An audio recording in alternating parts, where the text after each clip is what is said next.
Olá, uma ótima tarde para você. Começamos agora mais uma edição do Agricultura BR, trazendo um resumo de alguns fatores importantes que aconteceram neste ano de 2018.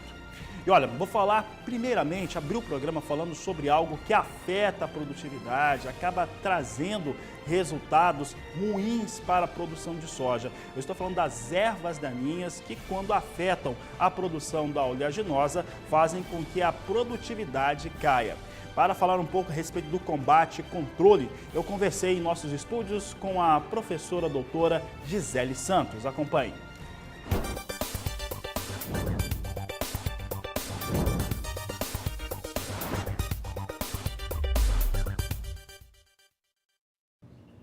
Olha, para falar desse tema, plantas daninhas e também o que fazer antes, durante e depois do cultivo, principalmente da soja, eu converso aqui com Gisele Santos, ela que é professora no curso de agronomia da Uniderp e nos traz alguns detalhes, algumas dicas importantes. Gisele, um prazer recebê-la aqui no canal do Boi, no Agricultura BR. E olha, essa questão das plantas daninhas, ela vem ano a ano, ou safra a safra, tendo uma resistência, podemos dizer assim, maior. O que tem acontecido? É antes, é durante, que tem feito com que as plantas daninhas tenham tido uma resistência maior aos combatentes que se usa no campo hoje? Boa tarde. Boa tarde, obrigado pelo convite, é um prazer estar aqui com vocês, conversando de um assunto que eu gosto muito, que são plantas daninhas. E realmente o cenário é esse, né? Cada ano a gente tem um número maior de plantas daninhas resistentes, né? E principalmente o glifosato. Esse é o cenário que nós temos hoje. Se nós pegarmos os gráficos de plantas daninhas resistentes no Brasil, isso cresce muito rápido. Por exemplo, buva, amargoso são as principais plantas daninhas resistentes que nós temos ao glifosato, entre outras que já estão surgindo.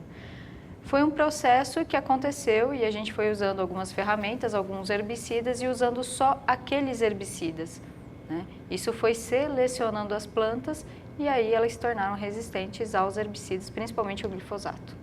No caso do glifosato, que foi talvez o principal parceiro nos últimos anos, hoje ele não consegue ter esse grande efeito. Hoje nós temos no campo, em áreas de cultivo, maneiras de se combater essas invasoras, essas plantas daninhas de folha larga, de folha estreita. Como é que isso tem sido feito de uma maneira que fique mais econômico para o produtor rural? Porque senão ele acaba demandando muito mais de uma aplicação para conseguir fazer esse combate. Sim, hoje nós temos várias ferramentas que podem nos ajudar, né?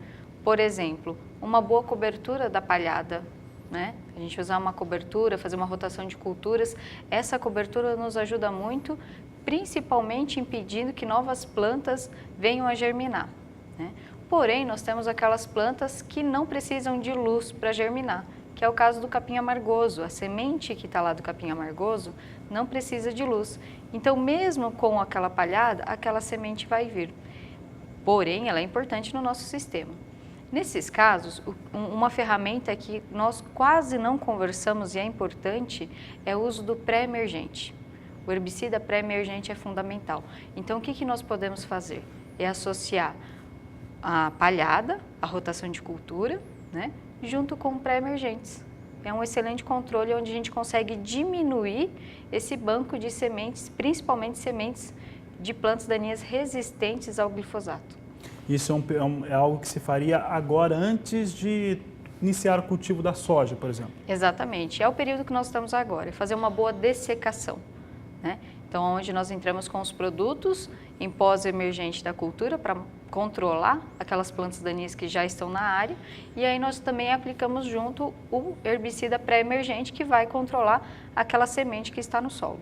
Hoje nós temos algum tipo de manejo, de controle, ou mesmo pensando assim em erradicar, que seria eficaz nas áreas de produção? Tem como controlar essas invasoras? De forma eficaz, totalmente eficaz?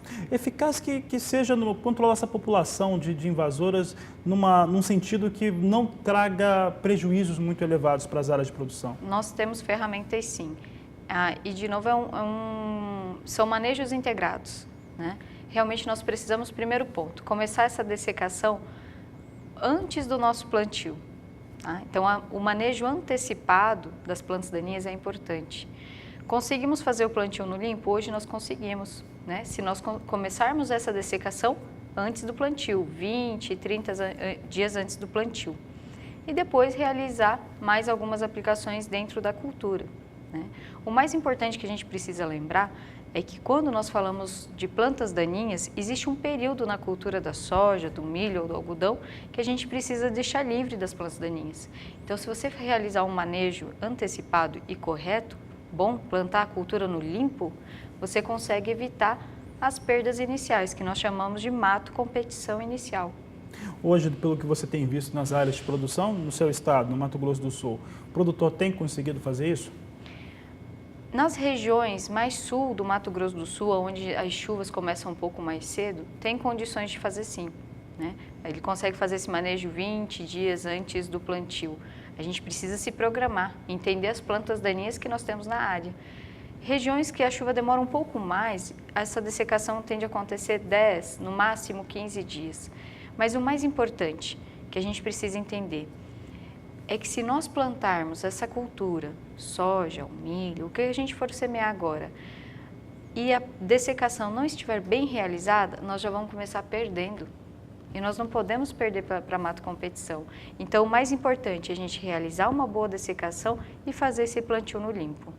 Hoje, tem como falar assim, no mapeamento nas áreas de produção de soja do Brasil, onde se tem um controle mais efetivo e até mesmo menos efetivo dessas invasoras? De forma geral, o que a gente observa? O sul do Brasil possui plantas daninhas mais resistentes ao glifosato. Um cenário muito próximo a isso. É a área mais tradicional também. É a área mais tradicional. Porém, eles começam com uma umidade de chuvas um pouco mais cedo, a gente consegue fazer um bom controle.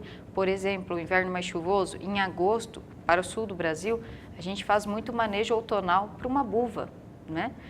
Já no Cerrado, regiões que a gente passa por um período de seca um pouco mais longo, a gente deixa essa dessecação mais próxima ao plantio. Então, existem as diferenças. O mais importante é conseguir fazer essa dessecação, nem que a gente coloque o plantio um pouquinho para frente, porque senão nós vamos perder para a mato competição. Você falou colocar o plantio um pouquinho para frente. Na última safra, 17-18, por enquanto a recorde em produtividade e também produção final, vários estados, ou os principais estados que produzem soja no Brasil, com exceção do Paraná, plantaram um pouquinho mais para frente por questão climática, mas isso acabou colaborando com uma série de fatores.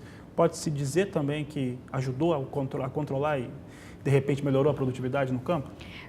Em muitos casos, sim, porque você teve as primeiras chuvas, depois parou a chuva, certo? E aquele banco de sementes veio germinando, a gente conseguiu fazer uma boa dessecação em muitos casos. Lógico que não foi o único fator, né? Mas eu acredito que na última safra nós aprendemos muito. Nós voltamos a alguns conceitos que em algumas regiões nós havíamos esquecido, né? Muitas vezes a gente foca na safrinha, né? Pensa muito no período safrinha, mas lembrando, por exemplo, se a gente não realizar uma boa dessecação de um capim amargoso agora, né, nesse momento, ou antes do plantio, nós vamos conduzir esse capim amargoso dentro da cultura da soja durante a soja inteira. E ela vai nos prejudicar também no milho safrinha. Então, por isso da importância agora. É agora que a gente começa a manejar essa planta. Gisele, nós estamos no país inteiro. Olha só, alguns estados, aí eu vou colocar Mato Grosso e o estado do Paraná, principalmente, estão mais adiantados, inclusive mais adiantados no plantio da soja do que vieram na safra passada. Nessas áreas onde o cultivo já começou, o que fazer quando você já está com a soja ocupando parte da área destinada ao cultivo da oleaginosa? Se a cultura já está estabelecida, nós já plantamos e foi feita alguma dessecação, porém está vindo um fluxo muito grande ainda de plantas daninhas, né? Temos soluções, temos ferramentas que são os principais herbicidas que nós utilizamos. Uma coisa que eu sempre falo nas palestras onde eu faço pelo Brasil, que mesmo a soja sendo RR ou sendo resistente ao glifosato, todos os herbicidas seletivos para a soja também funcionam, né? Nós temos excelentes ferramentas.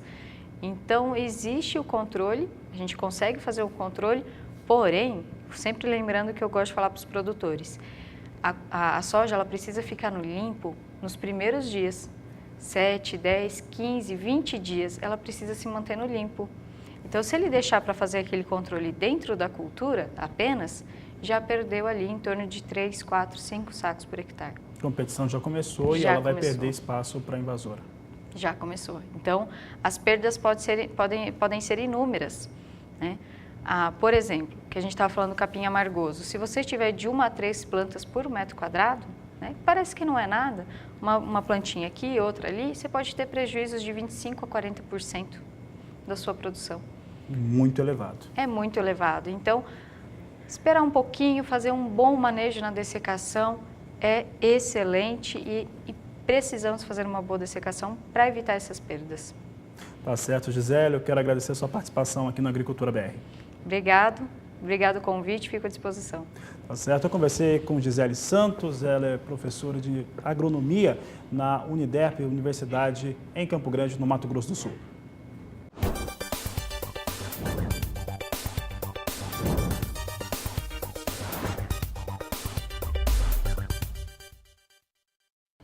E de acordo com dados da Embrapa, a produção de orgânicos cresce no país 40% ao ano. Nós vamos saber agora quais são as principais características de produção e os cuidados que os produtores precisam ter na reportagem de Kylie Rodrigues.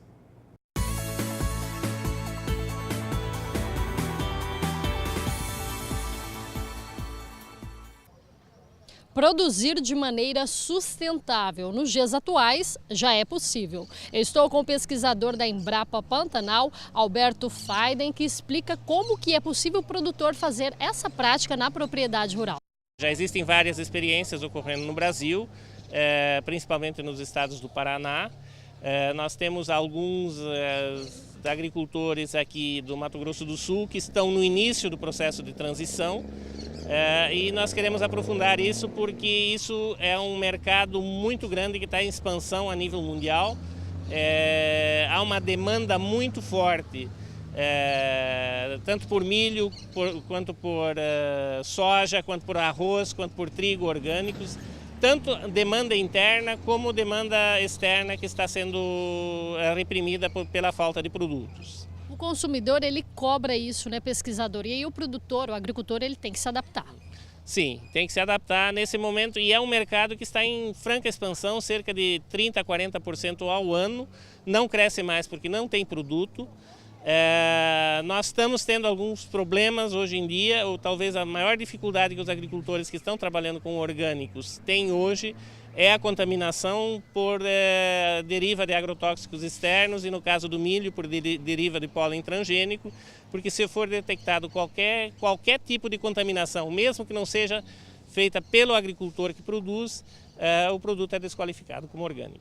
Muito obrigada, pesquisador, pelas suas informações.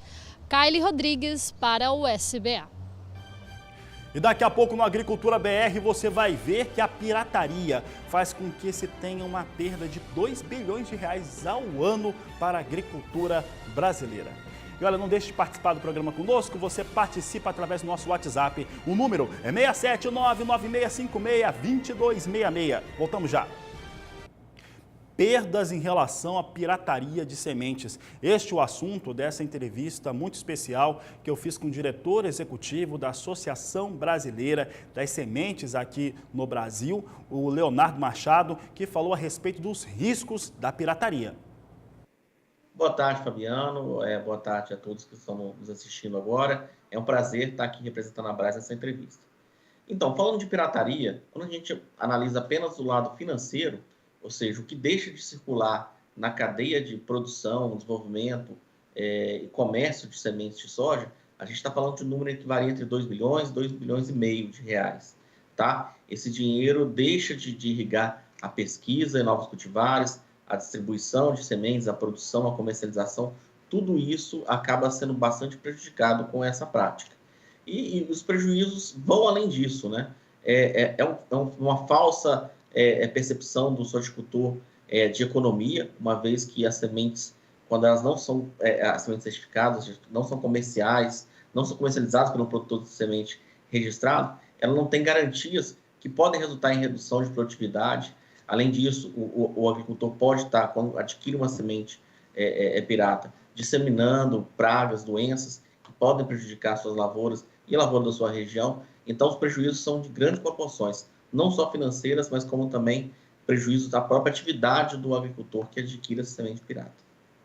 Quando você percebe que uma semente pirata ela não tem garantia de origem, ela não tem garantia mínimas físicas de sanidade, dificilmente ela vai representar um potencial produtivo de germinação e vigor de uma semente comercial. E o que os estudos apontam? Que quando você usa uma semente que não tem uma germinação eficiente, que não tem um vigor satisfatório, a redução de produtividade alcança 10%.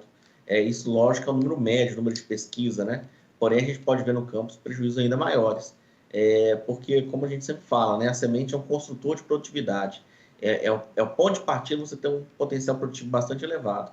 E quando você já sai com o potencial produtivo já baixo, né, que não fora do que é esperado, você pode chegar no fim da safra com um resultado econômico bastante negativo. O que a gente tem percebido, primeiro, é a falta de conhecimento, muitas das vezes, né? Ele busca comprar uma semente nesse meio tempo ele percebe, ele talvez nem tenha conhecimento que seja justamente pirata. O segundo ponto, a gente percebe que a falta desse entendimento de que ele vai estar economizando, que na verdade ele não vai estar fazendo uma economia, ele vai estar tendo um prejuízo no resultado final da sua safra.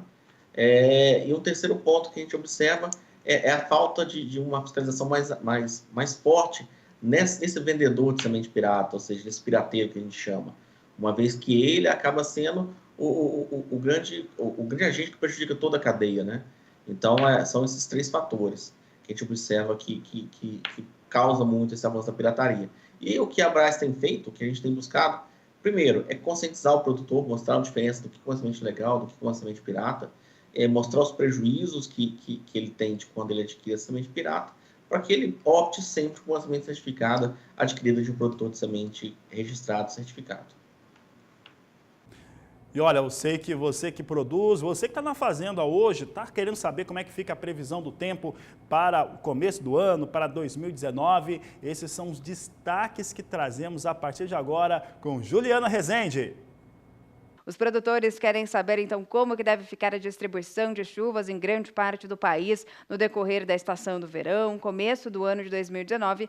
Há indícios, então, que a água do Oceano Pacífico Central deva seguir em aquecimento. Isso aumenta ainda mais o risco para o acontecimento de um El Niño já durante o verão de 2019. O mês de janeiro promete ser de anomalias de chuva positiva em grande parte do país, representada pelas áreas em azul. Isso significa que deve chover de forma regular, com acumulados de chuva maiores do que é normal para a época do ano. Isso representa, então, chuva frequente, beneficiando, então, grande parte das culturas que ainda estão em fase de desenvolvimento. Algumas áreas produtoras da região sudeste, interior do nordeste, devem ter diminuição das chuvas. Isso porque é muito normal, nessa época do ano, durante o verão, que tenhamos o acontecimento de bloqueios atmosféricos. Isso acaba impedindo a passagem de áreas de instabilidades, de frentes frias, e com isso podemos ter chuva abaixo da média em alguns pontos do sudeste e interior do nordeste, representando aí alguns períodos de tempo mais seco.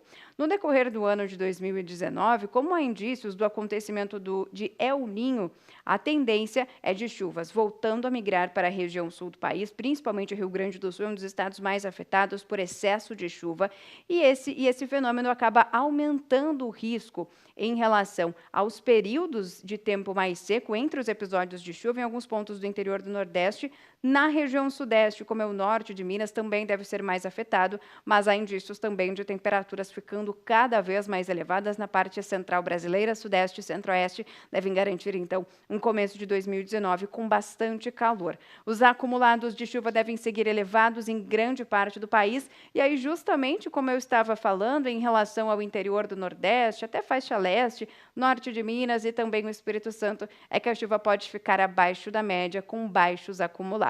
Nas demais áreas, os acumulados de chuva devem seguir bastante elevados, ficando próximos da média e também superando esse cenário de média climatológica durante janeiro de 2019.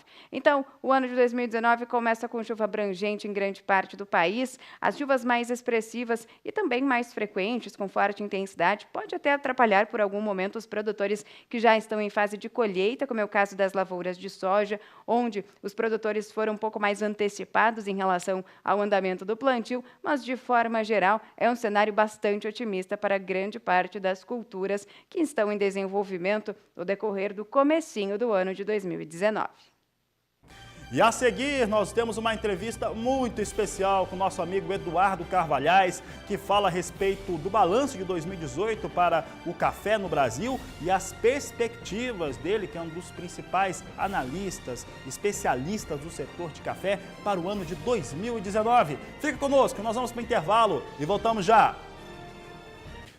Estamos de volta, que bom que você está conosco e você vai poder acompanhar agora uma entrevista muito especial a respeito do setor de café. Eu converso agora, não conversamos antes, gravamos, com o Eduardo Carvalhais, do Escritório Carvalhais, um dos maiores especialistas da área de café do Brasil. E ele fala agora a respeito do balanço de 2018 para o setor do café.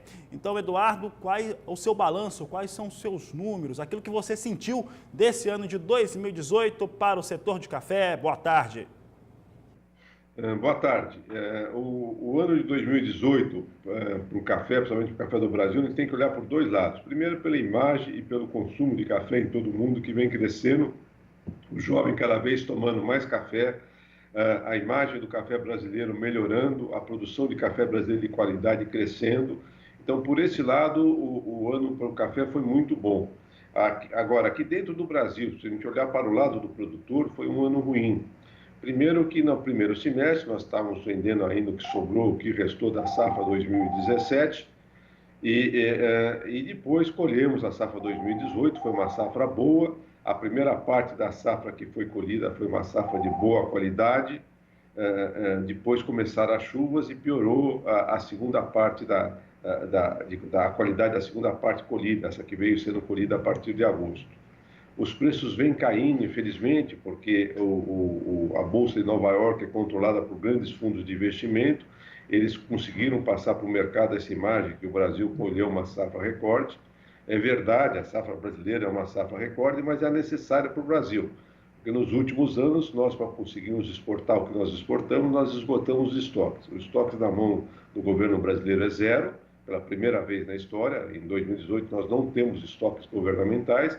E o que sobrou da safra 2017, que passou, que a gente chama de estoque de passagem, para a nova safra, foi muito pouco café.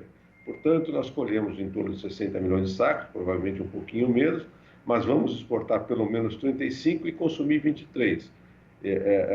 Praticamente tudo que foi colhido na safra 2018 nós vamos usar para atender nossos compromissos de exportação e de consumo interno.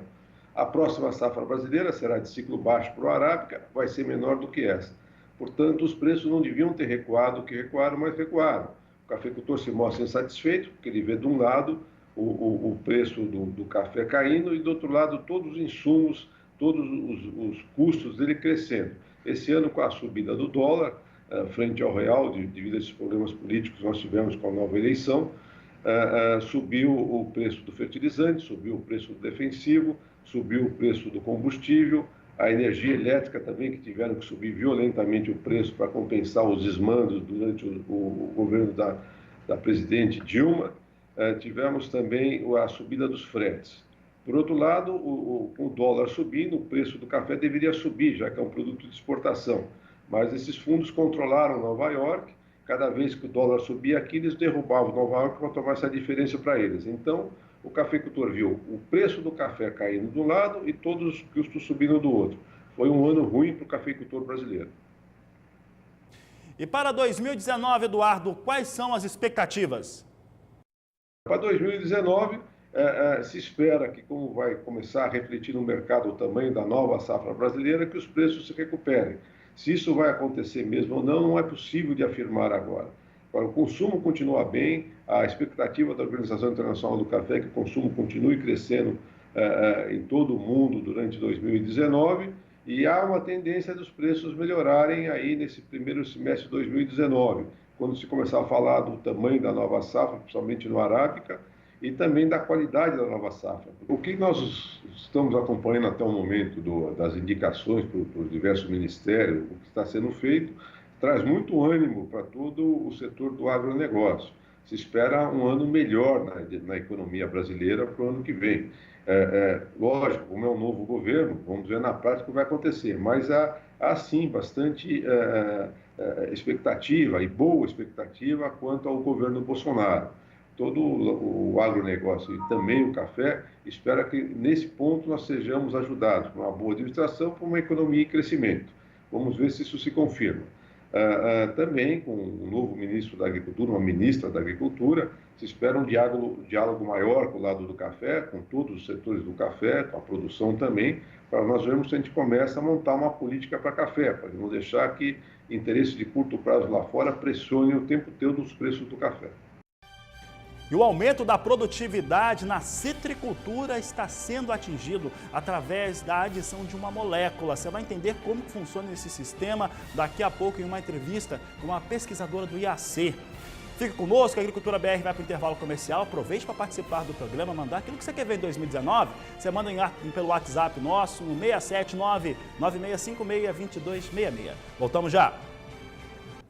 E olha só, pesquisadores do Centro de Citricultura Silvio Moreira, ligado ao IAC, o Instituto Agronômico, desenvolveram, através de pesquisas, a aplicação de uma molécula que garante uma melhor situação, uma melhor produtividade, porque combate alguns dos principais problemas da citricultura nacional, como o amarelinho, o cancro cítrico, entre outros problemas que atingem as áreas de produção. Para falar a respeito deste assunto, nós vamos acompanhar agora essa entrevista que fizemos com a Alessandra Alves, ela que é pesquisadora do IAC. Então, a ideia de usar essa molécula veio já há um tempo atrás com o projeto Genoma da Xylella fastidiosa. Não sei se você vai lembrar, mas essa bactéria foi a primeira bactéria que causa doença em planta que teve seu genoma sequenciado no mundo e foi feito por pesquisadores brasileiros com apoio da FAPESP. Então, nós começamos a estudar os genes dessa bactéria e como que essa bactéria causava doença nas plantas. Então, para nossa surpresa, nós vimos que a forma que essa bactéria causava doença nas plantas era uma forma muito parecida com bactérias que causam doença em seres humanos, principalmente aquelas bactérias que causam doenças respiratórias.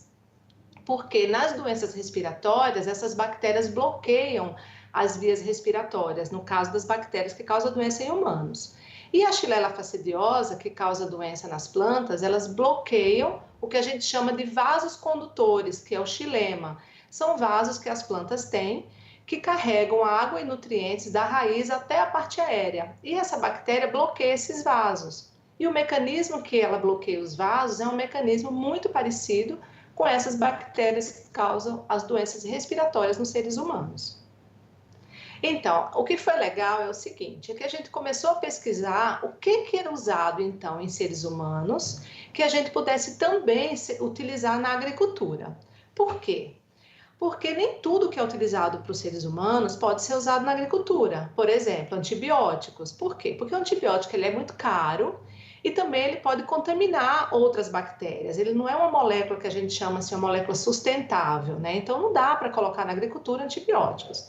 E aí a gente achou essa molécula, que é o N-acetilcisteína, que essa molécula a gente chama ela de NAC. Ela nada mais é do que um análogo de uma cisteína. E o que é a cisteína? A cisteína é um aminoácido, que é um aminoácido, ele é importante para a produção das nossas proteínas, ele é bom para a saúde. Tanto é que no Brasil a gente usa muito N-acetilcisteína para desbloquear essas bactérias que entopem as vias respiratórias, mas fora do país, e até mesmo aqui no Brasil, em farmácia de manipulação, a gente acha essa molécula vendida como suplemento alimentar, porque ela diminui o estresse oxidativo, então ela é boa para a saúde. Mas nas bactérias, como que elas atuam? Elas atuam da seguinte forma, as bactérias, quando elas estão nas vias respiratórias, elas aderem uma na outra, elas ficam bem grudadinhas e formam uma estrutura que a gente chama de biofilme, que nada mais é do que um agregado bacteriano. E esse agregado é que causa infecção. E o N-acetilcisteína, por ser parecido com a cisteína, mas não é um análogo, ele acaba interferindo nessa adesão, porque ele troca com a cisteína, porque precisa dessa cisteína para a bactéria aderir. E aí o N-acetilcisteína entra no lugar da cisteína e faz com que as bactérias se desagreguem. E aí, quando elas desagregam, elas são eliminadas. Elas acabam sendo eliminadas pelo sistema imune, no caso dos seres humanos, e pelas plantas ela acaba restaurando o fluxo de água e nutrientes da raiz para a parte aérea. E aí acaba que o sintoma da planta começa a diminuir os sintomas da doença. Inicialmente, nós vimos em citros para a Xylella fastidiosa, que causava o amarelinho. Depois, quando a gente começou a estudar em outras bactérias que também causam doença em plantas, nós vimos que esse biofilme que as bactérias produzem, ela é muito parecida em várias outras bactérias que causam doença em planta.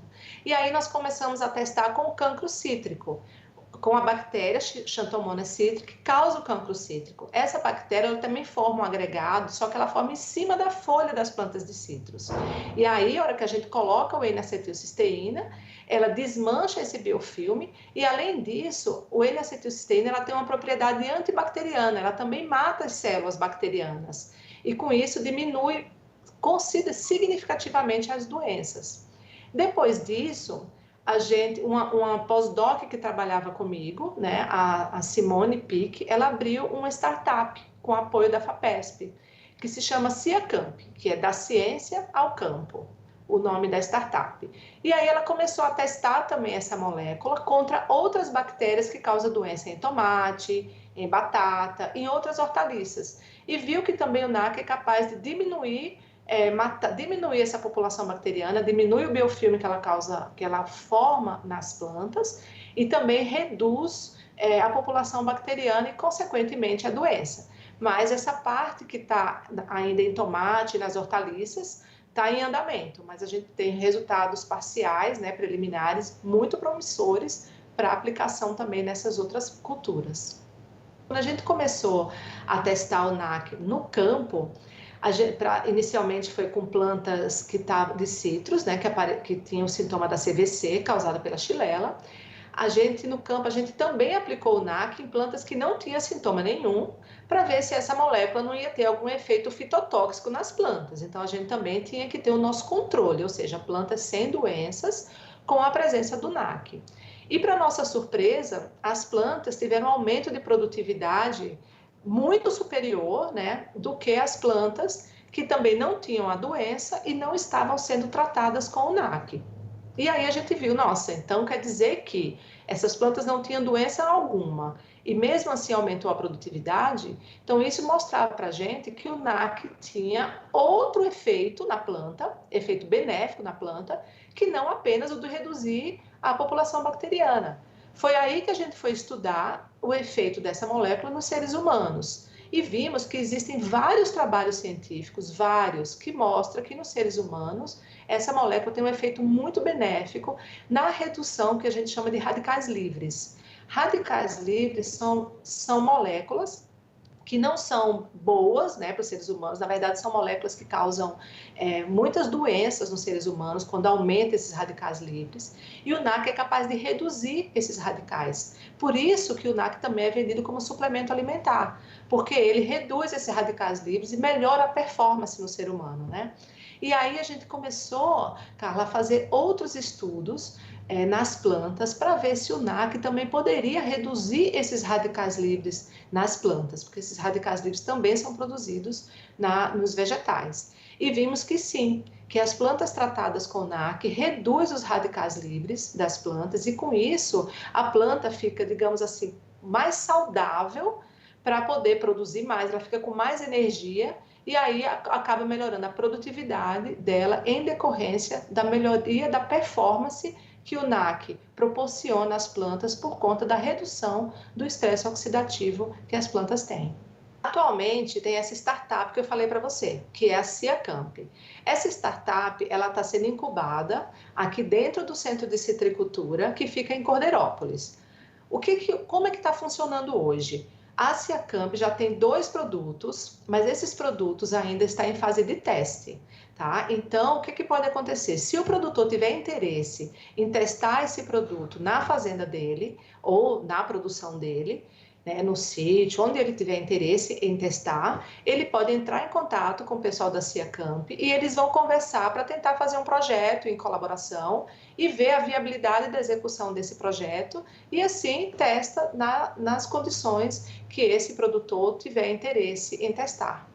A Ciacamp, como eu falei para você, que essa é a empresa que ela está incubada, né, ainda, ela tem o apoio da FAPESP, ela está na fase 2 do PIP. Então, o que é essa fase 2? É a fase de teste. E pelos resultados que estão sendo bem promissores, a ideia é que a partir do ano que vem, ele entre na fase 3 do PIP e aí sim começa a ter produtos disponíveis para venda para o produtor, né, para os interessados. Mas, por enquanto, esses produtos estão ainda em fase de teste, mas que já pode ser feito projeto junto com a Ciacamp para, então, fazer esses testes a nível de campo. A Ciacamp também está aberta para investidores, para que a empresa possa, então, aumentar e que esse produto possa chegar o mais breve possível na mão dos mais interessados, porque o que é legal, Carla, desse nosso trabalho é que é um trabalho científico, tá? A gente tem vários resultados que mostram, resultados comprovados cientificamente do potencial dessa molécula, porque ela é uma molécula sustentável, ou seja, ela não faz mal para o ambiente, não faz mal para o ser humano, tanto é que ela é vendida como suplemento alimentar. Então, é um outro caminho de produtos que pode ser utilizado na agricultura, para que a gente tenha uma sustentabilidade cada vez melhor da produção agrícola aqui no Brasil. E a seguir no Agricultura BR, você vai ver um sério problema que está sendo enfrentado nas áreas de produção de eucalipto no estado de Mato Grosso do Sul. Você vai conhecer quais são as estratégias que estão sendo adotadas pela associação que representa os produtores e também pela Agência de Defesa Sanitária. Este e outros assuntos daqui a pouco, depois do intervalo. Em áreas de produção de eucalipto, de florestas no interior do Mato Grosso do Sul, tem acontecido algo meio diferente, complicado. Alguns produtores de gado sem terra têm cortado cercas e colocado gado em áreas de produção e isso tem causado transtornos para essas áreas, para esses municípios. É o que você confere agora na entrevista do Agricultura BR.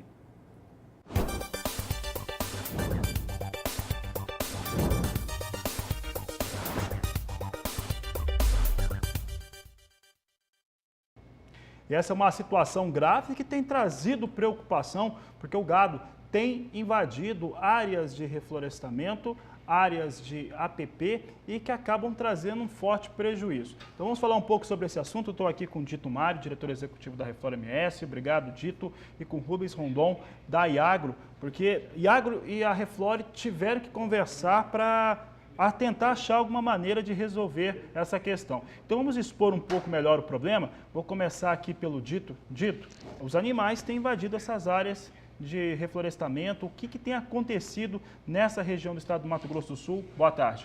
Boa tarde.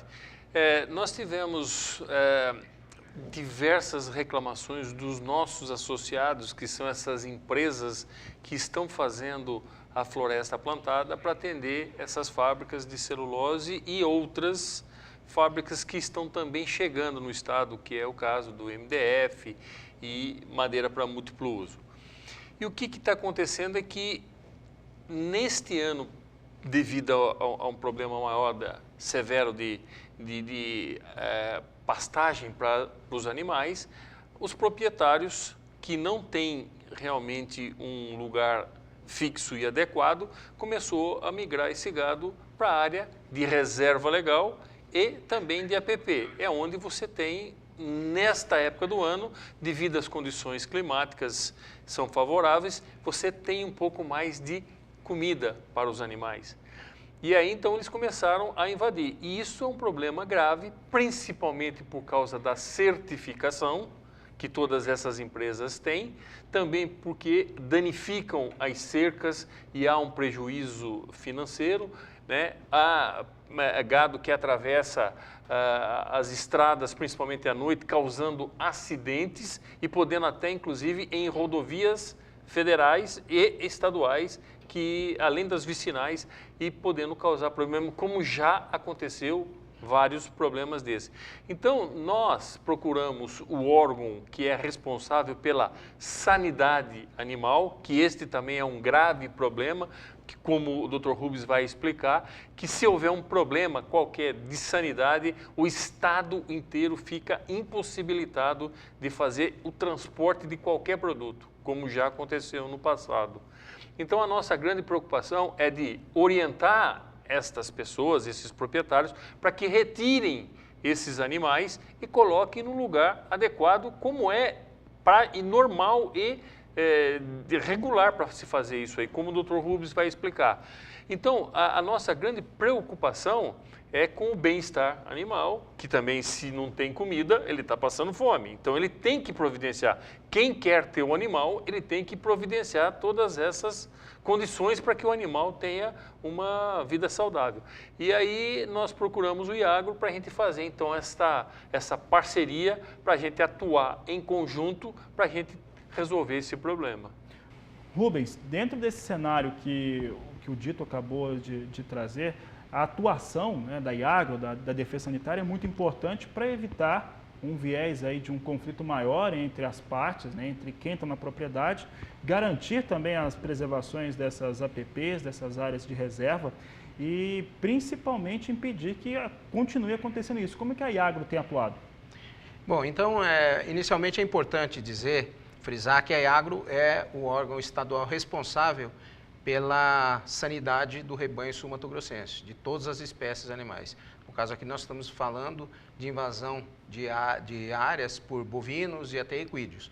Então, a IAGRO, nesse momento, principalmente, importante que a IAGRO, o Estado está caminhando para a retirada da vacinação contra a febre aftosa, até que isso se concretize, que está programado até 2021, finalizando em 2023, por enquanto, os animais, a vacinação é uma ferramenta importante e que a IAGRO se preocupa com isso.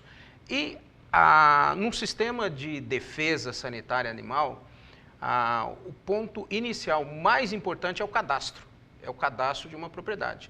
Então, para que um produtor ele possa ter animais, ele possa ser portador de bovinos, principalmente, como estou falando, isso para qualquer espécie, mas como o bovino é a parte mais importante, impactante agora, esse produtor ele tem que ter um cadastro de propriedade rural, seja uma chácara, um sítio, uma fazenda mesmo, mas ele tem que ter essa propriedade cadastrada junto à Secretaria de Fazenda com um cadastro de ficha sanitária na IAGRO.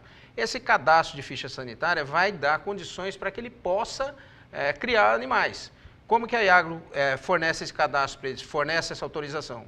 Fazendo uma vigilância, uma vistoria na propriedade dele, vendo se ele tem pasto suficiente para apacentar os animais, vendo se ele tem estrutura mínima para manejar esses animais, ou seja, um curral para vacinação, uma estrutura básica para que ele possa realmente ser um produtor, um portador de animais. Então, o cadastro é importantíssimo. Nesse caso aqui, quando o produtor ele deixa seus animais em uma área que não a dele, ele está irregular. Então, nessa situação, a IAGRO atua tentando levar, conscientizando esse produtor, esse proprietário, a transportar os seus animais para a sua área de direito. Se ele não fizer isso, ele está incorrendo numa penalidade. Essa penalidade, a IAGRO pode combinar com multas, uma multa advertência ou multa pecuniária mesmo, e a partir do momento que o produtor ele não se justifica ou não comprova que aqueles animais que estão em determinada área, ele não comprova a posse dessa área, esses animais podem ser encaminhados até para um destino final, que é o abate sanitário. Aí, no caso, ele perde esses animais. Me diga uma coisa, Dito, o prejuízo que nós estamos vendo, pelo que eu estou ouvindo da nossa conversa aqui, é que nós temos o prejuízo ali da fazenda. Né? Primeiro, que você tem as cercas cortadas com uma certa frequência, tá? Mas você tem um prejuízo ambiental também grave, porque os animais são soltos de qualquer maneira em cima de áreas que seriam de reserva, áreas de APP. É isso que está acontecendo ali naquela... Pois então, Fabiano, além do que essas empresas que estão fazendo o reflorestamento, a maioria delas tem certificação, porque tem que atender à necessidade do mercado de celulose. E é uma cadeia de custódia todinha que tem que ser atendida com a certificação. E isto realmente agrava em muito o problema da certificação. E um proprietário que tem uma área plantada com floresta, se ele não tiver regularmente com a certificação, que é muito mais exigente do que qualquer órgão que possa existir de defesa, de conscientização, de qualquer tipo de inserção que eles possam estar fazendo, a certificação ela é mais exigente. Então, é fundamental que os produtores estejam rigorosamente em dia com todas as atribuições que têm e que merecem ser para a certificação. E isso pode dar uma penalidade, e isso pode ter problemas com o mercado dessa madeira, e tem toda a sequência na cadeia toda. E também o prejuízo que muitas vezes a regeneração da reserva legal, e o animal vem e acaba destruindo as árvores de material nativo, de madeira nativa, que estão se regenerando. E isso também é um prejuízo que vai demorar anos, às vezes, para se recompor. Fora o problema de que quando corta uma cerca e o animal vai para a estrada, já aconteceram vários acidentes de animais à noite e tendo problemas de acidente e causando graves problemas para o condutor de moto, de carro e assim por diante. Então, esta é a nossa grande preocupação. Mas, fundamentalmente, a gente quer que essas pessoas se regularizem, como o Rubens estava falando, para que a gente tenha, assim, resolva o problema de uma maneira. Está fácil de resolver. É só esses proprietários terem o cadastro dele, ter a área dele, colocar esse gado lá e poder fazer a sua criação do animal normal. E eu acho que aqueles que não quiserem entender, esses sim, como o Dr. Rubens está falando, esses vão sofrer as sanções que a lei manda, porque a nossa preocupação forte, além do bem-estar animal, é com a sanidade, porque a sanidade, caso venha acontecer um outro problema aí que a gente não quer, todo o estado vai ser penalizado, em todas as cadeias. Não vai sair um caminhão de alface, não vai sair um caminhão de celulose, não vai sair um caminhão de milho, um caminhão de soja. Você imagina o prejuízo disso para o estado? E é por isso que então nós estamos tentando resolver da melhor maneira possível. Rubens, há histórico no Mato Grosso do Sul de situações semelhantes como essa, tanto sobre o aspecto de ocupar uma área, né, de uma outra propriedade, de um outro proprietário, e também esse fator, né, que é relativamente novo, de você ter algumas pessoas possivelmente fazendo produção rural sem ter registro e até sem ter a propriedade. Você tem registro disso? Não, existe sim, existe histórico disso, e a gente procura atuar atendendo muitas vezes denúncias de produtores, de vizinhos que informam a Iagro de que certos animais estão sendo apacentados em área que não tenha um cadastro definido. Então, a gente faz uma vigilância nesse sentido e procura contactar com o proprietário, pedindo para, vamos dizer assim, que a gente não vai à revelia e toma uma atitude já imediata, uma atitude drástica. A gente estabelece um prazo, um acordo com o proprietário ou provável dono desses animais, para que ele se regularize, para que ele cadastre esses animais. A partir do momento, aí depois de esgotadas as possibilidades, a gente vê que o produtor não toma a medida necessária, aí sim a gente vai para esse ponto mais extremista que eu falei. Agora, Fabiano, é interessante esse ponto que o Dito falou da certificação. Não é só a certificação de florestas que é importante. Hoje o mercado comprador de carne, a carne do Mato Grosso do Sul é uma das mais reivindicadas no mundo, é a carne do Mato Grosso do Sul. Os mercados importadores de carne, eles estão cada vez mais exigentes. E, independente de ser área de reflorestamento ou não, área de floresta plantada, uma propriedade rural que não respeita as condições de sustentabilidade, de criação sustentável e bem-estar animal, como ele falou, essa propriedade está alijada o mais cedo possível do mercado internacional. O mercado comprador, ele quer saber como que aquele boi está criado, se a reserva na própria fazenda onde ele está sendo criado, se existe área de reserva florestal, se existe área de reserva permanente, manancial de água, se está sendo respeitado ou não. Então, esses cuidados, eles têm que ter, independente de ser floresta ou não. E, assim, a importância da sanidade para a Iagro, ela independe do tamanho da área. Os prejuízos que podem acarretar para o Estado, um Estado que é livre de febre aftosa, no caso que a gente está falando em febre aftosa, livre de febre aftosa, hoje ainda com vacinação, os prejuízos que acarretam para o Estado, independe de ser uma área de 10 hectares com 30 ou 5 cabeças, ou uma área de 10 mil hectares com 5 mil animais. Então, os cuidados sanitários são os mesmos, a gente tem que tomar as mesmas medidas. Vou fazer então as perguntas finais para vocês dois. Primeiro, quando que a atividade, Rubens, dessa fiscalização começa efetivamente na região e proprietários rurais que estejam identificando o problema, como é que eles fazem para avisar a Iagro? Então, nós tivemos uma reunião com os produtores, as empresas, lá, as fazendas que plantam a floresta, cultivam a floresta nessa região do estado. Nós tivemos uma reunião agora no mês de agosto, Final né? de agosto. Lá em Três Lagoas, e a gente pediu que eles informem a Iagro, os escritórios da Iagro, os possíveis contatos para que a Iagro possa buscar para fazer uma primeira conversa com esses produtores, os possíveis donos dos animais que estão invadindo as áreas deles, as áreas particulares. A Iagro vai até esses produtores e dá um prazo pequeno para que eles retirem os animais da propriedade.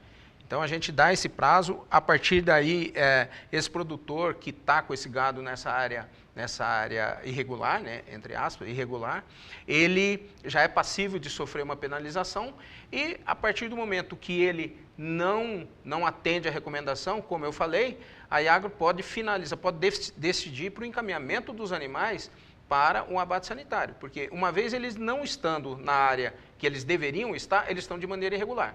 Uma vez o produtor não regularizando essa situação, o Iagro fica, entre aspas, como de posse desses animais e a determinação técnica é o encaminhamento para o abate sanitário.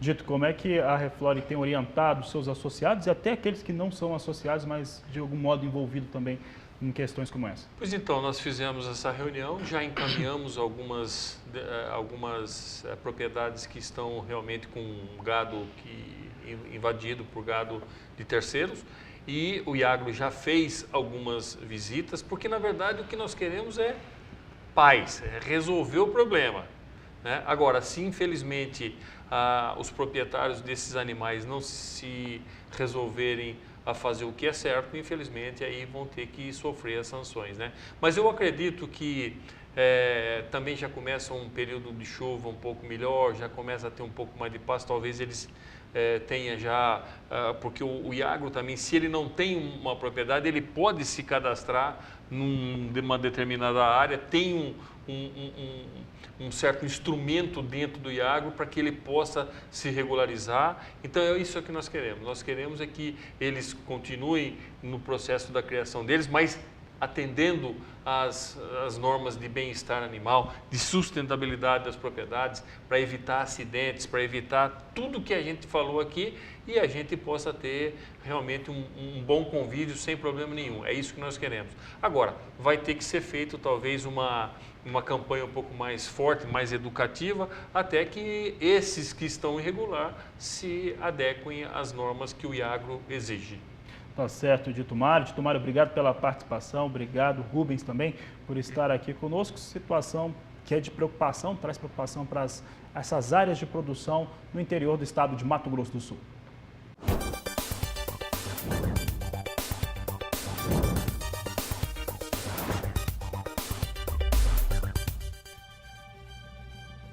A Agricultura BR vai para mais um rápido intervalo comercial e daqui a pouco voltamos com as últimas informações desta edição.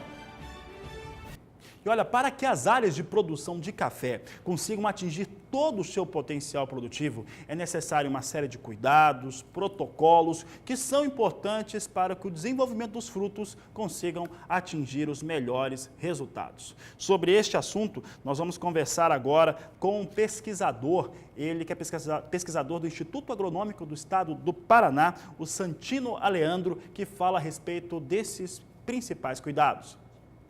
O cafeeiro ele pode ser atacado por uma série de pragas e doenças. As mais importantes no Brasil são a broca do cafeeiro, a ferrugem do cafeeiro, o bicho mineiro e também os nematóides. Nós podemos dar destaque aos nematóides, uma vez que as outras pragas e doenças, nós também conseguimos ver ela na parte aérea, enquanto os nematóides, como são patógenos do solo, nós não conseguimos identificá-los no momento inicial ao olho nu.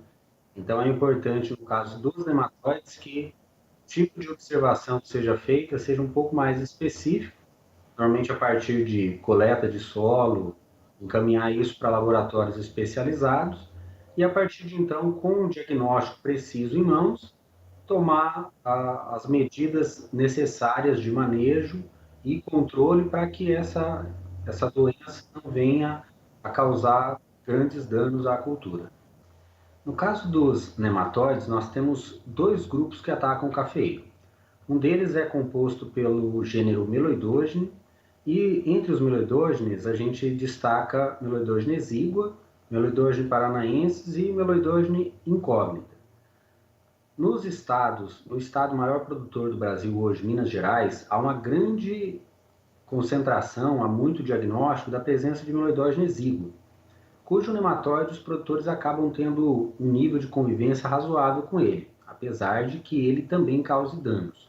Quando a gente passa para Meloidogene paranaensis, especialmente, que recentemente vem sendo diagnosticado também no estado de São Paulo, Minas Gerais, esse pode causar danos de mais de 50% de perdas na produtividade da cultura, em alguns casos mais graves, levando inclusive as plantas à morte. Então é importante que o produtor fique atento, porque no caso desse grupo de nematóides, dependendo da espécie que ele tem presente na sua área, ele pode ter a sua produtividade comprometida.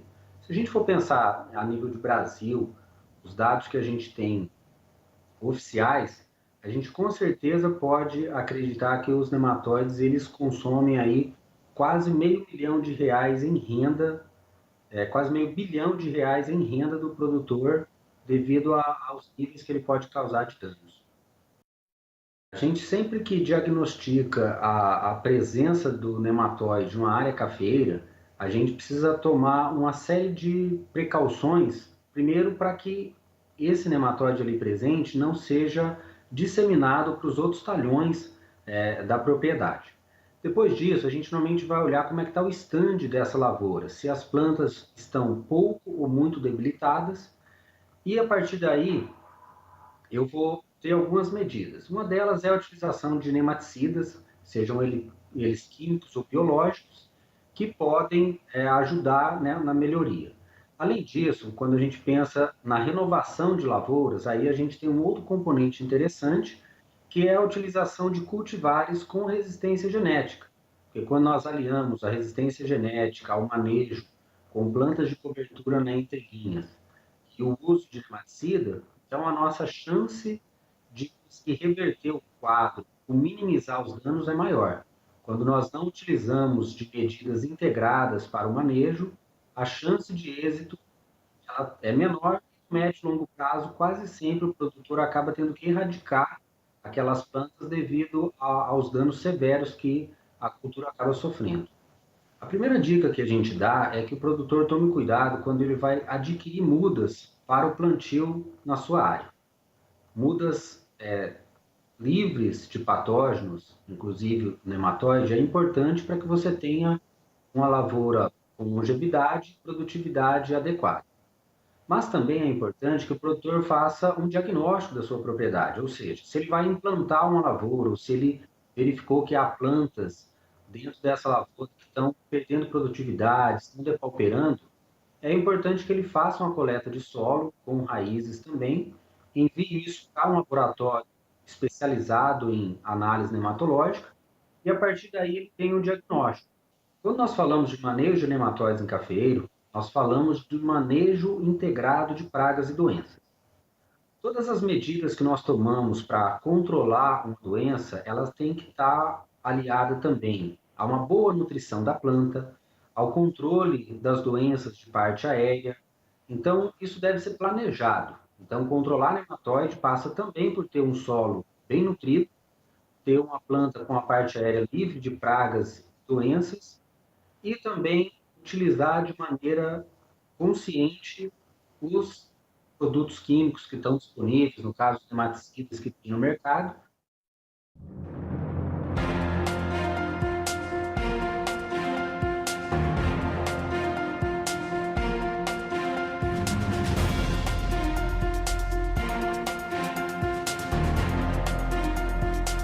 Olá, eu sou a Ana Nery do Grupo Água Tirada e temos a satisfação de estar te convidando para esse precioso evento que é uma grande oportunidade, o Showtech em Maracaju, em janeiro de 2019. Nós estaremos como Grupo Água Tirada mostrando o que temos de melhor e a Fundação MS preparou algo muito especial. Podemos trocar experiências sobre empresa familiar, sucessão, será um prazer. Venha fazer parte deste momento histórico de Maracaju, Mato Grosso do Sul e o nosso precioso Brasil.